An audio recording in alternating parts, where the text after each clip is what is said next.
الحمد لله وكفى وسلام على عباده الذين اصطفى أما بعد فأعوذ بالله من الشيطان الرجيم بسم الله الرحمن الرحيم القارعة ما القارعة وما أدراك ما القارعة يوم يكون الناس كالفراش المبثوث وتكون الجبال كالعهن المنفوش فأما من ثقلت موازينه فهو في عيشة راضية وأما من خفت موازينه فأمه هاوية وما أدراك ما هي نار حامية صدق اللہ العظیم۔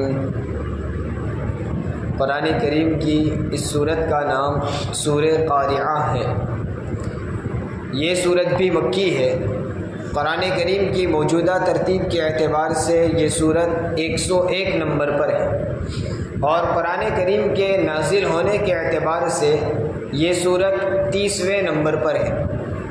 اس سورت میں بھی 1 رکوع اور 11 آیتیں ہیں۔ یہ سورت بھی مکی ہے، اور جتنی مکی آیتیں اور سورتیں ہیں اس میں عام طور پر احکام کو بیان نہیں کیا۔ احکام کا مطلب فلاں چیز حلال، فلاں ناجائز، فلاں حرام، وہ احکام نہیں دیے، قانون بیان نہیں کیے زیادہ تر، چونکہ مکہ کی زندگی وہ زندگی ہے، یعنی حضور اکرم صلی اللہ علیہ وسلم کی مکی زندگی وہ زندگی تھی جس میں ابھی اسلام کی شروعات اور ابتدا تھی، اسلام کو عروج نہیں ملا تھا، پختگی نہیں ملی تھی۔ اس لیے مکی آیتوں اور سورتوں میں زیادہ تر اللہ کی وحدانیت کو، رسول صلی اللہ علیہ وسلم کی رسالت کو اور آخرت کو بیان کیے۔ قرآن کریم کے یہ آخری 2 پارے جو ہیں اس میں بھی زیادہ تر آخرت کا تذکرہ ہے، کیونکہ ابھی نئے نئے لوگ مسلمان ہو رہے ہیں، اور بہت سارے لوگ وہ ہیں جو ابھی مسلمان نہیں ہوئے ہیں، تو ان کو اسلام کی حقانیت سمجھانی ہے کہ جن بتوں کی تم عبادت کرتے ہو وہ معبود نہیں ہے، معبود صرف ایک ہے، یعنی توحید بیان کرنا مقصود تھا۔ حضور اکرم صلی اللہ علیہ وسلم کو رسول بنایا تھا تو آپ کی رسالت کی حقانیت لوگوں کو سمجھانی تھی، تو رسالت کے دلائل وغیرہ بیان کیے تھے۔ اسی طرح وہ لوگ یوں سمجھتے تھے کہ آدمی مر گیا تو بات ختم ہو گئی، ہم جب تک زندہ ہیں تب تک جو کرنا چاہے کریں گے، اور جب آدمی ایک مرتبہ مر گیا، مٹی ہو گیا، تو پھر دوبارہ زندہ نہیں ہو سکتا۔ یہ مکہ والوں کا گمان تھا، یہ ان کا خیال تھا۔ تو ان کو آخرت سمجھانی تھی کہ تمہاری یہ زندگی ہے وہ اصل نہیں ہے، وہ مرنے کے بعد اصل تمہاری ایک اور زندگی شروع ہوگی، اور اس میں حساب ہوگا، اور اس میں جنت ہوگی، جہنم ہوگی وغیرہ۔ ان چیزوں کے سمجھانا مقصود تھا، اس لیے قیامت اور آخرت کو بھی کثرت سے بیان کیا۔ یہ صورت بھی مکی ہے، اس میں بھی قیامت کے بارے میں کچھ باتیں بیان کی گئی ہیں۔ پہلی آیت ہے القارعہ۔ قارعہ کا معنی ہوتا ہے کھٹکھٹانے والی۔ القارعہ کھٹکھٹانے والی چیز، یعنی انسان کو دہشت میں ڈالنے والی، گھبراہٹ میں ڈالنے والی چیز۔ مل قارعہ، پھر سوال کرتا ہے قرآن وہ کیا ہے کھٹکھٹانے والی چیز؟ اس سے مراد قیامت ہے، کہ قیامت کا وہ منظر وہ ہوگا جس سے انسان گھبراہٹ میں مبتلا ہو جائے گا، انسان خوف کا شکار ہو جائے گا۔ تو کہا القارعہ مل قارعہ، وہ کھٹکھٹانے والی چیز، وہ دہشت میں ڈالنے والی چیز کیا ہے؟ پھر کہتے ہیں وما ادراک مل قارعہ، آپ کیا جانیں کہ وہ کھٹکھٹانے والی چیز کیا ہے، یعنی قیامت کی حقیقت کیا ہے، قیامت کا منظر کیسا ہوگا، اس کو تم کیا جانو، ہم بتاتے ہیں۔ میں نے جیسا کہ پیچھے بھی کہا تھا کہ قرآن کریم کا ایک خاص انداز ہے کہ بعض موقعوں پر وہ خود سوال کرتا ہے اور پھر وہ خود جواب دیتا ہے۔ وہ کیوں کیا جاتا ہے؟ سامع کو، سننے والے کو متوجہ کرنے کے لیے۔ جیسے ہم بھی بہت سی مرتبہ کوئی اہم بات بتانی ہو تو پہلے ہم خود بولتے ہیں تم کو پتہ ہے کیا ہوا، پھر ہم بتاتے کہ ایسا ہوا۔ تو سننے والے کو سوال کر کے اپنی بات کی طرف متوجہ کرنا مقصود ہوتا ہے۔ تو قرآن بھی سوال کرتا ہے مل قاریہ، وہ کھٹکھٹانے والی چیز کیا ہے، اور آپ کیا جانیں وہ کھٹکھٹانے والی چیز، وہ دہشت میں ڈالنے والی چیز کیا ہے، ہم بتائیں گے۔ اب آگے قیامت کا اور آخرت کے تھوڑے کچھ مختصر مضامین کو بیان کیے ہیں۔ وجہ کیا ہے، مقصود کیا ہے کہ آخرت کا جب تصور پیدا ہو جائے گا تو آخرت کے تصور کی وجہ سے انسان بہت سارے گناہ سے بچ جائے گا، اور وہی آخرت کا تصور ہے جس کی وجہ سے انسان کو بہت ساری نیکی کی توفیق مل جاتی ہے۔ آدمی کا جب یہ استحضار ہوگا کہ مجھے مر کر دوبارہ پیدا ہونا ہے، میرا حساب ہوگا اور مجھے اللہ کو جواب دینا ہے، یہ آخرت کے مناظر کا جب تصور پیدا ہوگا تو آدمی گناہ سے بچ جائے گا کہ میں نے گناہ کر لیا تو کل تو مجھے جواب دینا ہے، میں اللہ کو کیا جواب دوں گا۔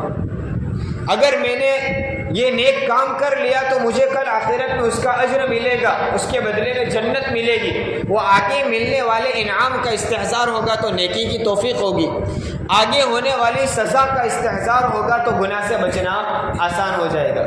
تو یہ آخرت کا تصور وہ ہے جو انسان کو بہت سارے گناہوں سے بچا لیتا ہے اور بہت ساری نیکی کی توفیق دے دیتا ہے۔ آج دنیا میں جتنے فساد اور جتنے ظلم ہوتے ہیں اس کی ایک بہت بڑی وجہ یہ ہے کہ انسان کو ان ظلم و ستم کی سزا کا استحضار ختم ہو گئے۔ ظلم پر ظلم کیا جا رہا ہے، یا تو وہ ہے جن کے پاس ایمان ہی نہیں ہے، جب ایمان نہیں ہے تو وہ دنیا ہی کو اصل زندگی سمجھتے ہیں، آخرت ان کے پاس ان کے تصور میں ہے ہی نہیں۔ جب ان کا یہ تصور ہی نہیں ہے کہ ہم یہ جو کچھ ظلم و ستم کر رہے ہیں، زیادتی کر رہے ہیں، اس کی سزا ہم کو ملنے والی ہے، اس کا اوپر ہم کو عذاب سہنا پڑے گا، اس بات کا ان کو پتہ ہی نہیں ہے، یقین ہی نہیں ہے، تو وہ جتنا ظلم کر سکتے ہیں کرنے لگتے ہیں۔ چونکہ خوف نہیں ہے اللہ کے عذاب کا، اللہ کے غضب کا ڈر نہیں ہے، اس وجہ سے جتنا ظلم کرنا چاہے وہ کرنے لگتے ہیں۔ آخرت کا تصور نہ ہونے کی وجہ سے ظلم، ستم، فساد، زیادتیاں، لوگوں کو دھوکہ دینا، جھوٹ بول دینا، لوگوں کو ستانا، پریشان کرنا، یہ ساری چیزوں کی ایک اصل بنیاد یہ ہے کہ آخرت کا یا تو بالکل تصور ہی نہیں ہے، مانتے ہی نہیں، جیسے کہ ایمان والوں کے علاوہ جتنی قومیں بستی ہیں، یا پھر آخرت کو مانتے ہیں لیکن استحضار اور سچا یقین نہیں بنا، جیسے ایمان والے بھی بہت سارے گناہ کا شکار ہو جاتے ہیں۔ کیوں؟ اس وجہ سے کہ آخرت کا یقین نہیں بیٹھا اور آخرت کا استحضار نہیں ہوا۔ گناہ کرنے کے وقت وہ خیال پیدا نہیں ہوتا کہ جو میں گناہ کر رہا ہوں اس گناہ کا مجھ سے حساب لیا جائے گا، جیسا کہ کل کی مجلس میں بھی آیا کہ ہر چیز کے بارے میں سوال ہوگا تو اس کا ہمیں جواب دینا پڑے گا، ہمارا حساب لیا جائے گا اور اس پر فلاں فلاں سزا ہونے والی ہے، یہ عذاب ہے۔ ان چیزوں کا تصور ختم ہو گیا، اس وجہ سے گناہ سے بچنے کی توفیق بھی ختم ہو گئی۔ لوگوں نے اپنے اپنے اعتبار سے الگ الگ نتائج نکالے کہ اس دنیا میں ظلم و زیادتی کیوں ہو رہی ہے، فسادات کیوں ہو رہے ہیں۔ تو بعض لوگوں نے کہا جہالت کی وجہ سے ہوتے، لوگوں کے پاس علم نہیں ہے، لوگوں کے پاس تعلیم نہیں ہے، ایجوکیشن نہیں ہے، اس لیے ایجوکیشن بڑھاؤ، لوگوں میں تعلیم کا سلسلہ بڑھاؤ۔ اور اپنے اپنے اعتبار سے لوگوں نے تعلیم دینا شروع کیا کہ جب ایجوکیٹڈ لوگ پیدا ہوں گے تو پھر ان میں سمجھ بوجھ اور شعور پیدا ہو جائے گا، پھر وہ چوری نہیں کریں گے، وہ لوگوں کو دھوکہ نہیں دیں گے، وہ جھوٹ نہیں بولیں گے، اپنی کریڈٹ بچانے کے لیے وہ اچھے کام کریں گے، یہ لوگوں کا تصور تھا۔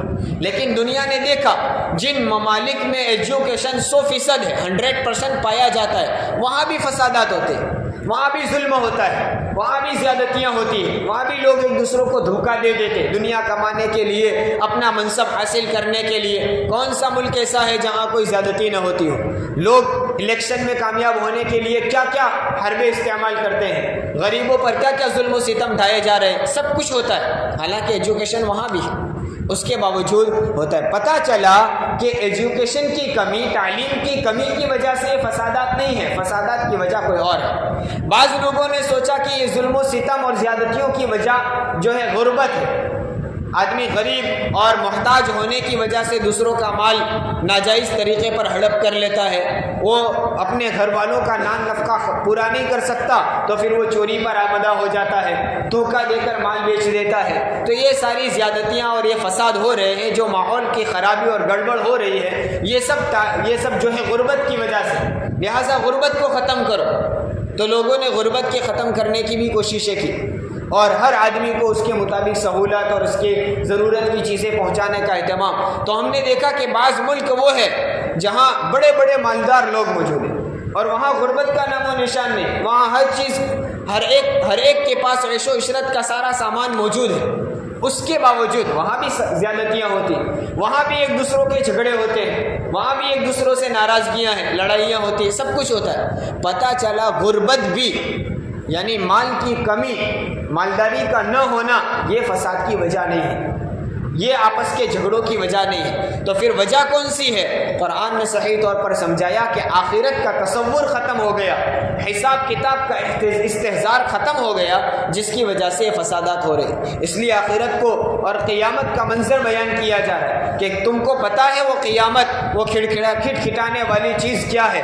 کہا یوم یکون الناس کالفراش المبثوث، وہ ایسی دہشت میں ڈالنے والی، وہ ایسی گھبراہٹ میں ڈالنے والی قیامت ہے۔ اس دن کا لوگوں کا حال ایسا ہوگا، یوم یکون الناس کالفراش المبثوث، کہ اس دن لوگ بکھرے ہوئے پروانوں کی طرح ہوں گے۔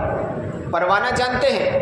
موم بتی جلائی جاتی ہے تو موم بتی کی آگ پر چھوٹے چھوٹے باریک باریک جراثیم اس پر چکر لگاتے ہیں، باریک باریک کیڑے اس پر، بیکٹیریا، وہ چکر لگاتے ہیں، اس کو کہتے ہیں پروانہ، ہماری عام زبان میں اس کو پتنگا کہا جاتا ہے۔ وہ پروانوں کی طرح لوگ بکھرے ہوئے ہوں گے، پھیلے ہوئے ہوں گے۔ کیا مطلب پروانوں کی طرح؟ مفسرین نے اس کا ایک معنی یہ بیان کیا ہے کہ جس طرح موم بتی کے ارد گرد یا فاکس لائٹ کے آس پاس کثیر تعداد میں، بہت بڑی تعداد میں پروانے چکر لگاتے ہیں، اکے دکے نہیں ہوتے ہیں، بہت سارے پروانے آ کر وہاں جمع ہو جاتے ہیں، اسی طرح قیامت میں پروانوں کی طرح انسانوں کا ایک سیلاب ہوگا۔ اس لیے کہ قیامت کے دن اولین سے لے کر آخرین تک، یعنی آدم علیہ السلام سے لے کر آخر قیامت تک آنے والے آخری انسان تک تمام انسانیت وہاں موجود ہوگی، تو وہ پروانوں کی طرح کثیر تعداد میں ہوگی۔ اسی طرح جب موم بتی کے ارد گرد پروانے اڑتے ہیں تو وہ ایک جگہ ٹھہرے ہوئے نہیں ہوتے یا سکون سے نہیں اڑتے ہیں باز کی طرح، بلکہ وہ تیزی کے ساتھ ادھر ادھر چکر لگاتے ہیں، ان کی کوئی سمت متعین نہیں، کبھی دائیں کبھی بائیں، کبھی اوپر کبھی نیچے، اس طرح تیزی سے ادھر ادھر وہ اڑ رہے ہوتے ہیں، بھاگ رہے ہوتے ہیں۔ اسی طرح قیامت میں انسان ایسا دہشت زدہ ہوگا، ایسا پریشان حال ہوگا کہ وہ ادھر ادھر بھاگتا ہوگا، اس کی کوئی سمت متعین نہیں ہوگی، جدھر اس کا منہ ہوا ادھر دوڑے گا، پھر ادھر سے ادھر، ادھر سے ادھر وہ بھاگتا رہے گا۔ یوم یکون الناس کالفراش المبثوث، کہ اس دن لوگ بکھرے ہوئے پروانوں کی طرح ہوں۔ انسان کو خود اپنا حال کا پتہ نہیں ہوگا، قبروں سے اٹھائے جائیں گے تو وہ برہنہ ہوں گے، جسم پر کپڑا نہیں ہوگا، پیروں میں چپل نہیں ہوگی۔ حضرت عائشہ رضی اللہ تعالیٰ عنہ نے حضور اکرم صلی اللہ علیہ وسلم سے پوچھا کہ اللہ کے رسول، کیا جسم پر کپڑا نہیں ہوگا تو لوگوں کو ایک دوسرے سے شرم نہیں آئے گی، حجاب محسوس نہیں ہوگا؟ حضور صلی اللہ علیہ وسلم نے فرمایا کہ اس وقت خود انسان کو یہ پتہ بھی نہیں ہوگا کہ میرے جسم پر کپڑا ہے، وہ اپنی ایسی دھن میں ہوگا کہ اس کو اطراف کا کچھ پتہ نہیں، لوگ کیا کہیں گے، کون دیکھ رہا ہے نہیں دیکھ رہا ہے، کس کا کیا ہو رہا ہے، وہ سب ان کا جانے، میرا حال پریشان، میں پریشان ہوں، میرا کیا ہوگا میں جانتا، ایسی پریشانی کے عالم میں وہ ہوگا۔ تو یہ قیامت کا منظر بیان کیا کہ لوگ پروانوں کی طرح ادھر ادھر دوڑ رہے ہوں گے۔ وَتَكُونُ الْجِبَالُ كَالْعِهْنِ الْمَنْفُوشِ، یہ اتنے بڑے بڑے پہاڑ جن کو ہم اپنی آنکھوں سے دیکھتے ہیں تو یوں لگتا ہے کہ وہ کبھی اپنی جگہ سے ہٹ نہیں سکیں گے، لیکن قرآن کہتا ہے اس دن پہاڑ کیسے ہوں گے کہ دھنی ہوئی رنگین روئی کی طرح ہوں گے۔ روئی کو جب دھنا جاتا ہے تو دھنی ہوئی روئی کیسی ہو جاتی ہے؟ بالکل ہلکی ہو جاتی ہے، بے وزن ہو جاتی ہے۔ وہ پہاڑ بڑے بڑے وزندار، پہاڑوں کو اللہ تعالیٰ نے گاڑا کیوں؟ تاکہ زمین کا کنٹرول باقی رہے۔ یہ بڑے بڑے کیل کی طرح ہے کہ زمین حرکت کرنے سے رک جائے، اس لیے الگ الگ جگہوں پر پہاڑ کو اللہ تبارک و تعالیٰ نے گاڑ دیا، لیکن قیامت میں وہ پہاڑ ایسے بے وزن ہو جائیں گے جیسے ایک دھنی ہوئی روئی۔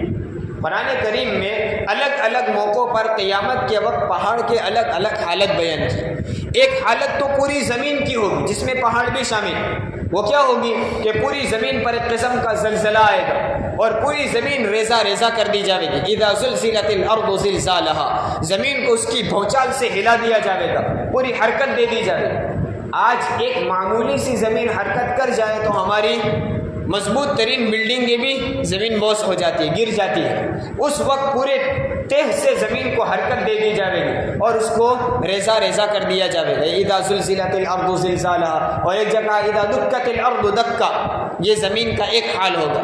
پھر جب وہ زمین، اس میں پہاڑ بھی شامل ہے، پہاڑ اور زمین پورے حرکت دے دیے جاوے گا، اور اس کے بعد کیا ہوگا؟ اب یہ پہاڑ پر دوسرا حال طاری ہوگا، یوم یکون یہ وتکون الجبال کالعہن المنفوش، کہ وہ دھنی ہوئی روئی کی طرح کر دیے جاوے گا۔ اور وہ کب ہوگا؟ یوم تکون السماء کالمہل وتکون الجبال کالعہن، یہاں دونوں چیزوں کا بیان کیا، آسمان اور پہاڑ۔ آسمان پگھلے ہوئے تانبے کی طرح ہو جاوے گا، تانبا جب پگھل جائے تو کیا ہوتا ہے؟ لکوڈ کی طرح ہو جاتا ہے، بہہ جاتا ہے۔ آسمان پگھلے ہوئے تانبے کی طرح اور پہاڑ روئی کی طرح ہو جائیں گے، یعنی روئی کی طرح بے وزن ہو کر وہ اوپر اٹھنے لگیں گے، بے وزن ہو جائیں گے تو اڑنے لگیں گے، اور اوپر سے آسمان پگھلے ہوئے تانبے کی طرح ہو جائے گا، وہ نیچے کو آئے گا۔ یہ پہاڑ پر ایک دوسرا عالم طاری ہوگا، یوم تکون السماء وتکون الجبال کالعہن، اور اس آیت میں کہا یوم تکون السماء کالمہل وتکون الجبال کالعہن، آسمان پگھلے ہوئے تانبے کی طرح اور زمین روئی کی طرح ہو جائے، یہ دوسرا حال طاری ہوگا۔ اب یہ روئی کی طرح ہوگی، لیکن پھر بھی روئی کی طرح باقی نہیں رکھی جائے گی۔ روئی جو ہوتی ہے بے وزن ہوتی ہے، لیکن وہ ایک اس کے ریزے ایک دوسرے سے جڑے ہوئے ہوتے ہیں۔ پھر وہ آسمان کو کیسا کر دیا جائے گا کہ اس کے ریزے ریزے کو الگ الگ کر دیا جائے گا، مختلف جگہوں میں اس کو پھیلا دیا جائے گا۔ وبست الجبال بسا فکانت هباء منبثا، وہ پوری زمین میں گویا پھیلا دیے جائیں گے، اس کے ریزے الگ الگ کر دیے جائیں گے۔ اور ایک چوتھا حال طاری ہوگا، وَيَسْأَلُونَكَ عَنِ الْجِبَالِ فَقُلْ يَنْسِفُهَا رَبِّي نَسْفًا فَيَذَرُهَا قَاعًا صَفْصَفًا، اللہ تعالیٰ فرماتے وہ جو پہاڑ روئی کی طرح تھے اس کے ریزے ہم نے الگ الگ کر دیے اور اس کو پوری زمین میں ہم پھیلا دیں گے، پوری زمین میں پھیلا دیں گے۔ فَقُلْ يَنْسِفُهَا رَبِّي نَسْفًا فَيَذَرُهَا قَاعًا صَفْصَفًا، گویا پوری زمین ایک چٹیل میدان ہو جائے گی، تمام عمارتیں درخت سب کچھ گرا دیا جائے گا، بڑے بڑے پہاڑ بھی روئی کی طرح کر دیں گے، پھر اس کے ریزے الگ الگ کر کے پوری زمین پر بکھیر دیں گے، تب وہ پہاڑ اپنی جگہ پر نہیں رہے گا اور پہاڑ کی جگہ روئی کا ڈھیر بھی نہیں رہے گا، پوری زمین کیسی ہو جائے گی؟ ایک چٹیل میدان کی طرح ہو جائے گی، سب صفایا کر دیا جائے گا۔ تو قرآن کریم میں یہ الگ الگ 4 حالتیں پہاڑ کے بارے میں بیان کی ہے کہ قیامت کے وقت پہاڑ کا عالم یہ ہوگا۔ تو یہ قیامت کے منظر کو سوچنا اور اس کی دہشت کو سوچنے کی ضرورت ہے۔ اس وقت میرا حال کیا ہوگا، میں نے دنیا میں کیا کمایا ہے، اس اعتبار سے میں وہ اس وقت کون سے اطمینان میں ہو سکتا ہوں۔ ہاں، اللہ تبارک و تعالیٰ قبروں میں سے اٹھنے والے اہل ایمان کو ایک قسم کا سکون دیں گے کہ ہمارے پاس ایمان ہے، لیکن پھر بھی اعمال کی فکر ہوگی، اور کفار تو بہت زیادہ دہشت زدہ ہوں گے، ان کے پاس ایمان ہی نہیں ہے، ان کے پاس جو اصل سرمایہ تھا وہ موجود ہی نہیں ہے، چاہے زندگی میں جتنے اچھے کام کیے ہو اس کا کوئی نفع نہیں ہوگا۔ اور مومن نے چاہے پوری زندگی نافرمانی گزاری ہو لیکن ایمان کے ساتھ گیا تو اس کو ایمان کی دولت کی وجہ سے ایک قسم کا اطمینان ہوگا کہ ہمارے پاس ایمان تو ہے، لیکن اس سے پہلے اپنے گناہوں کی سزا اور حساب کتاب اور وہ قیامت کی ہولناکی اس کی وجہ سے بہت زیادہ پریشان ہوگا۔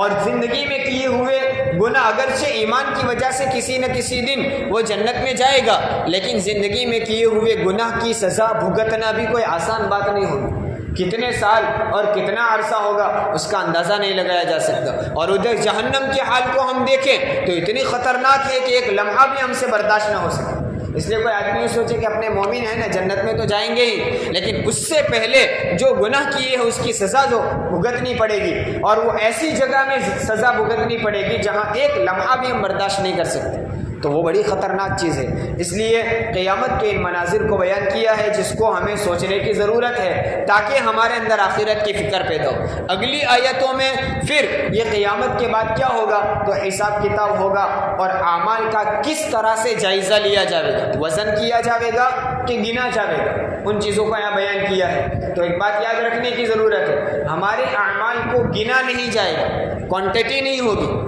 بلکہ اعمال کا وزن کیا جائے گا۔ کیسا وزن ہے اب انشاءاللہ وہ آئندہ مجلس میں بیان کیا جائے گا کہ اعمال کا وزن کیسے ہوگا۔ ہم کو تو تعجب لگتا ہے کہ بھئی مثلا میں نے نماز پڑھی تو ایک ہے نمازی یعنی نماز پڑھنے والا، اس کو تو اٹھا کر ترازو میں رکھا جا سکتا ہے آدمی کو، لیکن وہ نماز کو کیسے تولا جائے گا؟ نماز تو نظر نہیں آتی ہے نا، ہم جتنی مرتبہ بھی دیکھیں گے تو نظر کون آئے گا؟ نماز ہی نظر آئے گا، نماز نظر نہیں آتی۔ قرآن نظر آئے گا، تلاوت نظر نہیں آتی۔ تلاوت تو کون سی ہے؟ جو ہم پڑھتے ہیں وہ تلاوت ہے، اس کا وزن کیسے ہوگا؟ ہم تسبیح پڑھتے ہیں تو وہ تسبیح 10 گرام کی 20 گرام کی ہے، اس کا وزن کیا جا سکتا ہے۔ تسبیح میں جو ہم اذکار پڑھتے ہیں، سبحان اللہ، الحمدللہ، اللہ اکبر، لا الہ